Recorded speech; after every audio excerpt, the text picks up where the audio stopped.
I've been going to this church since I was knee-high to a duck. Yeah. So it's pretty tragic. Really don't know. I'm about in the dark as everybody because I changed my mind to go to church today, and so did my daughter. Otherwise, we'd be there. Right now, authorities do not know the identity, or they're not publicly releasing the identity of the suspect. There is no known motive.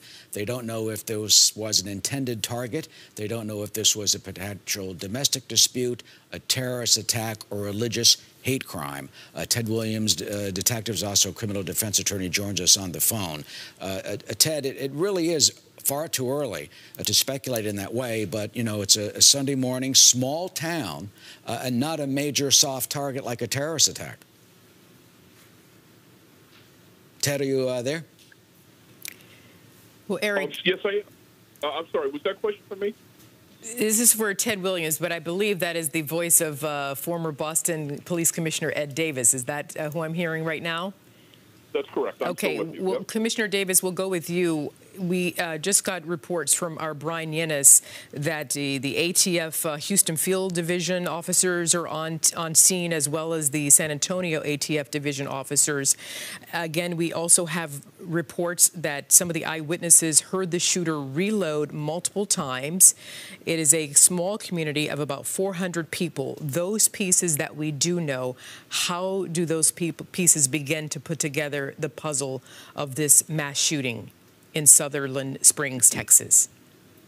Well, the arrival of the alcohol, tobacco, and firearms is extremely important to these cases. They bring a wealth of special expertise about firearms.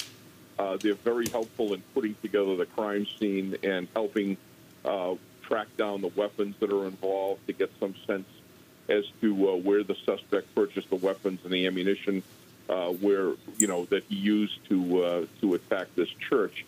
The FBI would naturally send people to a case like this. You can't draw anything from that at this point in time, unless there is an announcement that the FBI has taken over the investigation. That would be a whole different ballgame if that happened.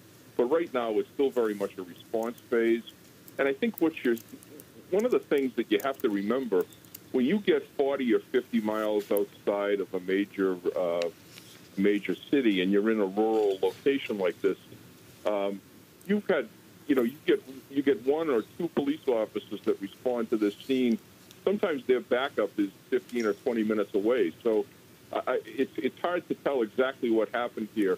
But the fact that the police were able to stop this assault so quickly, I think, is that's going to be a very interesting part of the story. Very much part of the story. Commissioner Davis, if you would stand by for me, I want to reset the scene here on this breaking news happening out of near San Antonio, Texas. There has been a mass shooting that we're reporting here on this Fox News alert happening this Sunday morning at a small church in Sutherland Springs, Texas, which is about 30 miles southeast of San Antonio. A very small congregation. We're told 50 people or so in mass at the time when reports of a lone gunman walking into this mass at 11:30 this morning Central Time in Texas, opening fire on parishioners who were there worshiping on this Sunday morning. The Associated Press, quoting the sheriff's office, says that, yes, there are multiple people who have been killed in this mass shooting, others wounded. There were about 50 people inside the church during the service when they say that suspect walked in and opened fire before he was, quote, taken down. Among the wounded, we're told, a 2-year-old and some other children. A horrific act among people of faith as they are celebrating life and faith. Ted Williams joins us now from a Washington, D.C. bureau. He is a former homicide detective and criminal defense attorney. Ted,